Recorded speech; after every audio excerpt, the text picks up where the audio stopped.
Isa sa mga dahilan kung bakit nagtatagal ang ating mga OFW sa quarantine ay dahil sa mabagal na paglalabas ng RT-PCR test result. Ang problemang ito ng ating mga OFW ay dahil delay ang paglabas ng test, kaya delay din ang paglabas sa quarantine facilities.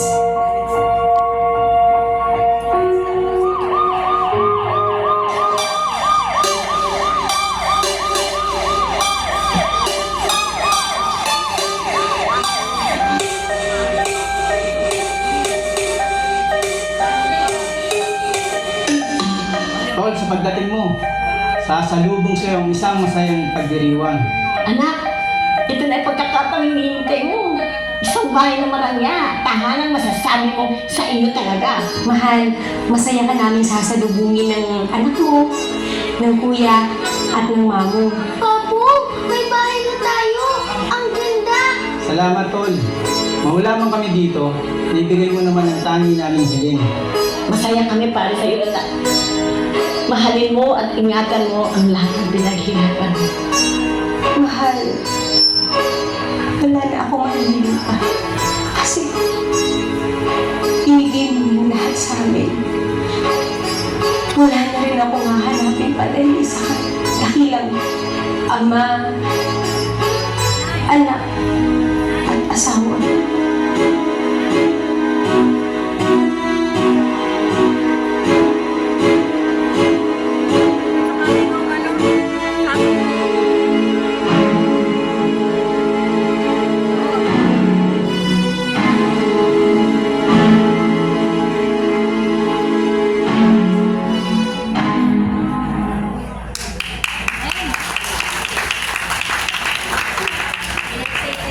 Magkakaroon din tayo mga games, mga kabunso, at sana makisama kayo mga kabunso ha, dahil dito lang tayo sa pagiging masaya. Pag hindi kayo naging masaya at hindi kayo naging kaya, naku, delikado na naman ako sasabihin na naman ng mga tao, nawala na naman ginawa ng mga tao dito, nawala naman ginawa ko din na lang pumunta na kasi hindi naman nagiging masaya, tapos mamaya yung mga nagpupunta dito, sasabihin na naman sa iba na, ay, hindi masaya yung pinunta namin. Kaya ang gagawin natin mamaya, makikisaya kayo mga kabunso ha, para mamaya mag-enjoy na lamang.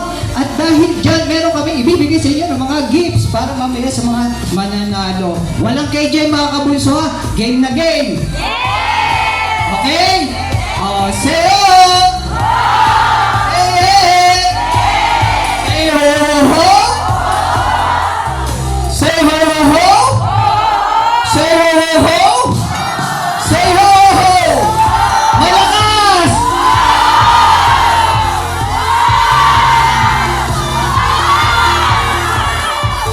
Yan! Merry Christmas! Kabunso! Ang tagal! And then, Merry Christmas mga kabunso! And enjoy na mga kabunso ha sa mga nasa likod po! Say ho! Yeah, may madadaanan ba tayo mamaya? Okay. And then sa mga kabunso ha, tabihan ninyo mamaya. Malapit na po ang homecoming. Ay, homecoming. Hindi, pinaliktad talaga ni Direk yun. Homecoming talaga yun. Hindi, coming home. Kahit ako ha! At siyempre, huwag niyo po kakalimutan ang graduation day. Starring po ang ating pinakabida na si Jeric Gonzalez ng GMA Sparkle. Thank you so much din, Jeric, and also kay ating manager, under na si Sir Argel. Shout out po sa inyo, sir. Thank you so much po sa pag-unlak ninyo, Bunso. God bless sa iyo.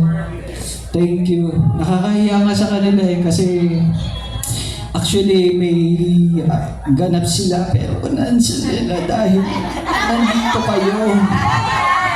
Supportahan po natin ang graduation day at saka si Jeric Gonzalez. Sobrang, actually idol ko talaga itong bata na to. Bata? Matanda? Idol ko to kasi sobrang bait nito. Kababayan ko din po kasi. Ganun talaga pag mga magkakababayan, mga mababae. Nung nag-react, lagot ka sa akin mamaya bago, ha? Ako pa talaga ang kinanti mo. Lagot ka talaga sa akin. Pag hindi ka nakisaya mamaya, dadalik kita doon sa likod. Ha? Okay? Merry Christmas. Hello po sa mga VIP natin. At saka sa mga non-VIP, lahat tayo pantay-pantay ha. Request lang kasi ito ng mga to. Hindi, joke lang. Ha? Hi po sa nasa likod ha. Ay, long time no see din. Nakita din kita. Ayan, shout out po sa inyo. Ayan, sa mga... Mamaya tayo mag-mention. Ang dami natin dito mga group mga bunso eh. Happy birthday to you. Hotdog. Okay. Okay, bigyan po namin kayo ha. Pasensya na kayong boses ko ay talagang hindi kagaya kay Jeric ha. At ako ay nakanta